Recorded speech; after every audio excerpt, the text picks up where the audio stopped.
अक्सर जब अल्ट्रासाउंड में लोग मेरे पास आते हैं तो सबसे कॉमन सवाल होता है, सर बच्चे का वेट ठीक तो है, कोई कमी तो नहीं है। शायद आप लोग भी रिलेट कर पा रहे होंगे। जब भी आप लोग अल्ट्रासाउंड में जाते हैं सबसे पहले आपको टेंशन होती है बच्चे की हार्ट रेट और दूसरा है बच्चे का वेट कितना है। कौन सी ऐसी चीजें हैं जिनसे बच्चे के वेट पे फर्क पड़ता है, बच्चे का वेट हर महीने में कितना होना चाहिए और क्या ऐसी चीजें हैं जो माँ को खाने में लेनी चाहिए जिससे माँ का न्यूट्रिशन और बच्चे की हेल्थ भी इम्प्रूव हो सके। सबसे पहले शुरू करते हैं कि हर तिमाही में बच्चे का वजन कितना होता है और किस तरीके से बढ़ता है। जैसा कि आपको पता ही है, प्रेगनेंसी में 3 तिमाही होती है, फर्स्ट ट्राइमेस्टर, सेकेंड ट्राइमेस्टर और थर्ड ट्राइमेस्टर। फर्स्ट ट्राइमेस्टर पहला, दूसरा, तीसरा महीना। इस दौरान आपका प्रेगनेंसी टेस्ट पॉजिटिव आएगा, छोटा छोटा बच्चा बनना स्टार्ट होगा, उसकी धड़कन आएगी, धीरे धीरे उसका ब्रेन डेवलप होना स्टार्ट होगा,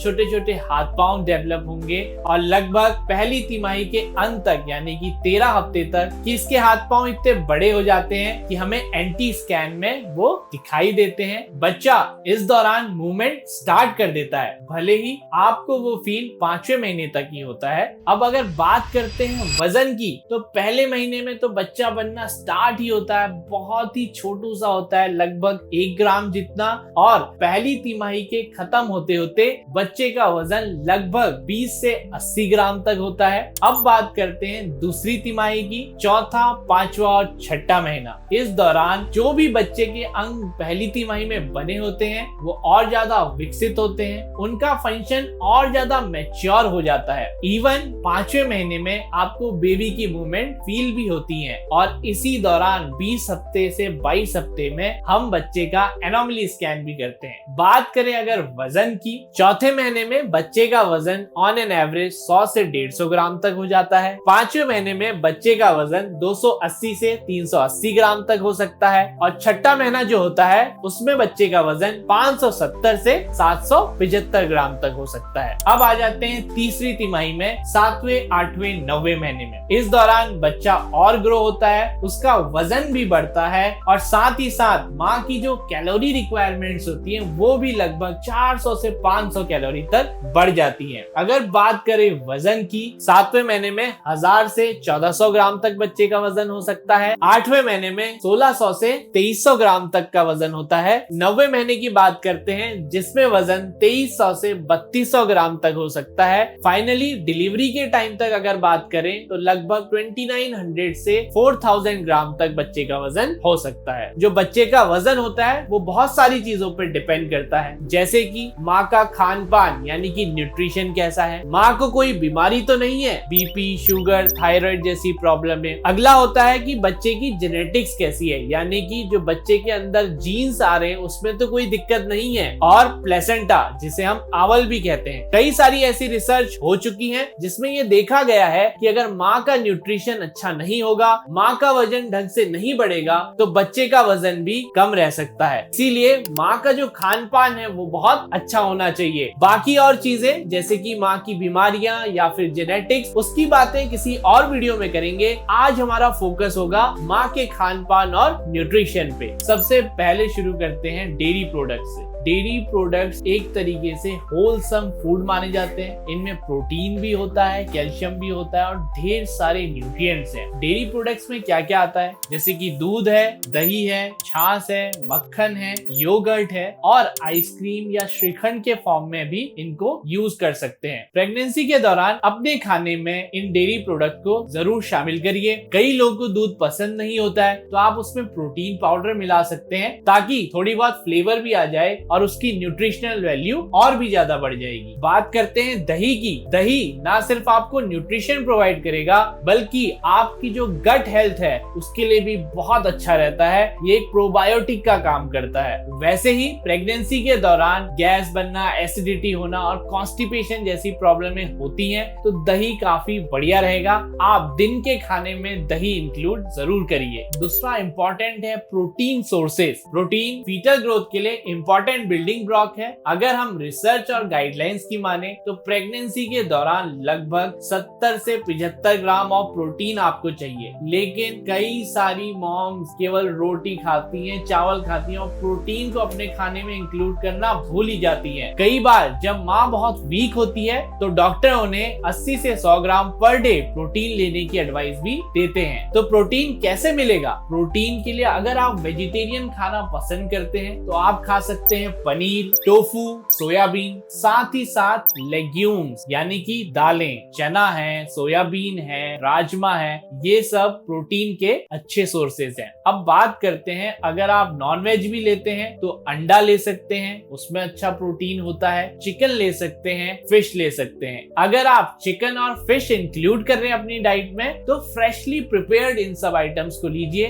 ताकि आपकी बच्चे की हेल्थ और भी अच्छी हो। अब बात करते हैं आयरन और फोलिक एसिड, बहुत इंपॉर्टेंट है प्रेगनेंसी के दौरान। फोलिक एसिड बच्चे के न्यूरल डेवलपमेंट के लिए बहुत इंपॉर्टेंट होता है। बात करें आयरन की, आयरन होता है हीमोग्लोबिन में और हीमोग्लोबिन ही ब्लड में ऑक्सीजन को कैरी करता है, इसलिए बच्चे तक सही मात्रा में ऑक्सीजन पहुंचाने के लिए आयरन भी बहुत इंपॉर्टेंट है। आयरन और फोलिक एसिड की टैबलेट्स भी आपको लिखी जाती हैं, वो तो आपको लेनी ही लेनी है। साथ ही आपको अपने खाने में हरी सब्जियों का प्रयोग करना चाहिए, जैसे कि पालक है, मेथी है, इसके अलावा आप चुकंदर ले सकते हैं, अनार ले सकते हैं। इन सभी से आपको आयरन और फोलिक एसिड मिलेगा। अब यहाँ पे ध्यान देने की जरूरत है कि आप अपने डेली रूटीन में कैफीन, चाय और कॉफी कम कर लीजिए, क्योंकि ये आयरन के अब्जॉर्प्शन को कम कर देती हैं। अब बात करते हैं कैल्शियम और विटामिन की, जो कि हड्डियों के लिए बहुत इंपॉर्टेंट है। तो कैल्शियम और विटामिन डी कैसे मिलेगा आपको? एक तो कई बार डॉक्टर आपको सप्लीमेंट लिखते हैं, वो तो लेने ही है। साथ में नेचुरल सोर्सेज की अगर बात करें तो दूध है, दही है, रागी है, इनसे आपको अच्छी मात्रा में कैल्शियम और विटामिन डी मिलेगा। अब बात करते हैं फैट्स की। जी हाँ, कई लोग परेशान हो जाते हैं कि भाई फैट्स भी लेने होते हैं। बिल्कुल, हेल्दी फैट्स लेने आपके लिए बहुत जरूरी है। बच्चे के ब्रेन के डेवलपमेंट के लिए हेल्दी फैट्स की रिक्वायरमेंट्स होती है। कहाँ से मिलेंगे? आपको लेने हैं ड्राई फ्रूट्स, लगभग 5 से 10 बादाम, 5 से 10 किशमिश, 2 अखरोट और 1 से 2 अंजीर, ये अपनी डाइट में जरूर इंक्लूड करें। इनको आप शाम को भिगो के रखिए, सुबह नाश्ते में ले लीजिए, इवनिंग टाइम में दूध के साथ ले सकते हैं। इससे आपको हेल्दी फैट तो मिलेगा ही साथ बहुत सारे फाइबर्स और अदर न्यूट्रिएंट्स भी मिलते हैं। एक और कॉमन मिस्टेक जो मैंने देखा आप लोग करते हैं वो है 2-3 टाइम में हैवी खाना खा लेना। तो क्या होगा? और गैस बन जाएगी, क्योंकि खाना आपको पचेगा ही नहीं। तो आपको क्या करना है, छोटे छोटे मील लीजिए, लेकिन हर 2 से 3 घंटे में खाते रहिए। इससे आपकी बॉडी को एक कंटिन्यूअस न्यूट्रिशन मिलता रहेगा। और ध्यान रखिए, 10 घंटे से ज्यादा फास्ट मत रखिए। कोई भी फास्टिंग अगर आपको रखनी है तो अपने डॉक्टर से पहले पूछ लीजिए। और हाँ, अगर ये वीडियो आपको काम का लग रहा है तो अपने दोस्तों और परिवार वालों से इसको शेयर करिए। साथ ही साथ ऐसी वीडियोस की तुरंत अपडेट्स के लिए नोटिफिकेशन बेल बजा दीजिए और सब्सक्राइब कर दीजिए। ये तो बात थी खाने की। इसके साथ साथ आपको पानी पीने का भी खास ध्यान रखना है। कम से कम 2-3 लीटर पानी जरूर पीजिए। इससे आपका हाइड्रेशन भी मेंटेन रहेगा और बेबी के लिए भी काफी अच्छा रहेगा। इस पानी से ही मुझे याद आया, आप अपने लिक्विड्स में नारियल पानी इंक्लूड कर सकते हैं। 1 या 2 नारियल पानी जरूर पीने की आदत डालिए। साथ ही साथ नींबू पानी आप ले सकते हैं, शिकंजी है, मौसम्बी का जूस है, ये सब चीजें आपका हाइड्रेशन बढ़ाने में काफी हेल्प करेंगे। और एक इम्पोर्टेंट चीज, पता नहीं मैं कैसे भूल गया, फ्रूट्स को अपनी डेली डाइट का जरूर पार्ट बनाइए। सेब है, केला है, चीकू है, मौसम्बी है, अंगूर है और सीजनल फ्रूट्स जो आते हैं उनका ज्यादा से ज्यादा प्रयोग करिए। ध्यान रखिए, कच्चा पपाया आप अवॉइड करें, क्योंकि उसमें ऐसे कुछ केमिकल्स होते हैं जो यूट्राइन कॉन्ट्रैक्शन करा सकते हैं। लेकिन इसके अलावा जैसे सेब है, केला है, अंगूर है या अनार है, आम है, ये आप अपनी डेली डाइट में इंक्लूड कर सकते हैं। अब लास्ट में खत्म करते करते एक इम्पोर्टेंट लाइन बोल रहा हूँ कि खाने के साथ साथ आप अपने टेंशन को कम करिए। डेली मेडिटेशन, योगा और हल्की फुल्की एक्सरसाइज जरूर करिए।